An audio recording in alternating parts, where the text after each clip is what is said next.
The monsoon session of the parliament that began on July 20th on quite a stormy note, with the opposition aggressively raising the Manipur issue, ended on Friday after 17 sittings held across 23 days. During the course of the session, the parliament saw a high-pitched political battle, suspension of opposition MPs, a no-confidence motion, contentious bills, walkouts and a lot more.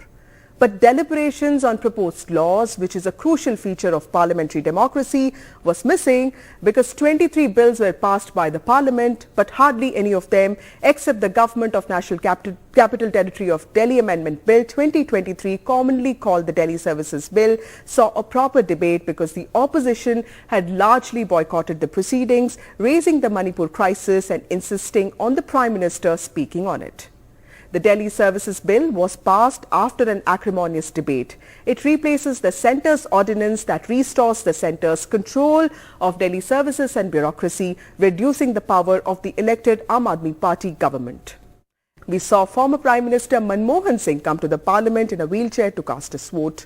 The session after that witnessed a dramatic 3-day-long debate on the no-confidence motion, with many leaders including Rahul Gandhi take on the government, and also both Home Minister Amit Shah and Prime Minister Narendra Modi launching a full-throttle attack on the opposition, setting the tone for the big Lok Sabha battle of 2024.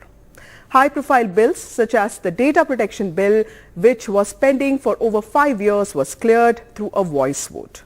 This bill will have implications on the way personal data is stored and processed and the way companies get penalized for privacy breaches. The Parliament also passed the Registration of Births and Deaths Amendment Bill that seeks to build a comprehensive database of births and deaths and makes the birth certificate mandatory for voting, education, jobs and welfare. Experts have raised concerns about the provision that makes linking Aadhaar with birth certificate mandatory, and have raised concerns about this denying people welfare benefits because their births were not duly registered.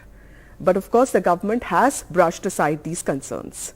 The Parliament also saw the passage of 2 important bills related to environment: the Biological Diversity Bill 2021 that decriminalizes biodiversity offences and contains the provision for sharing benefits of biodiversity commerce with locals, that was passed with a voice vote.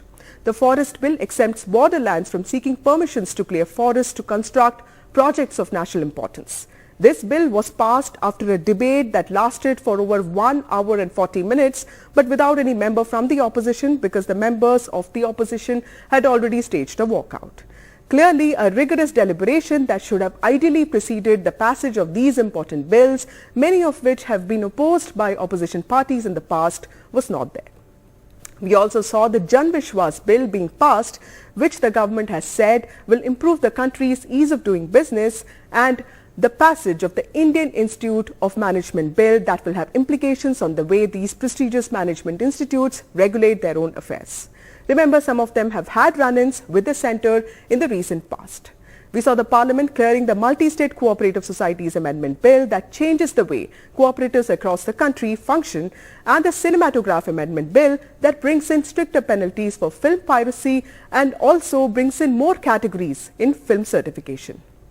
Towards the end of the session, Home Minister Amit Shah also brought in 3 new bills to overhaul the criminal justice system. The government has also introduced a bill to remove the Chief Justice of India from a 3-member panel to select the Chief Election Commissioner and election commissioners. Both of these developments have already become political flashpoints and are likely to be raised a lot in the coming days.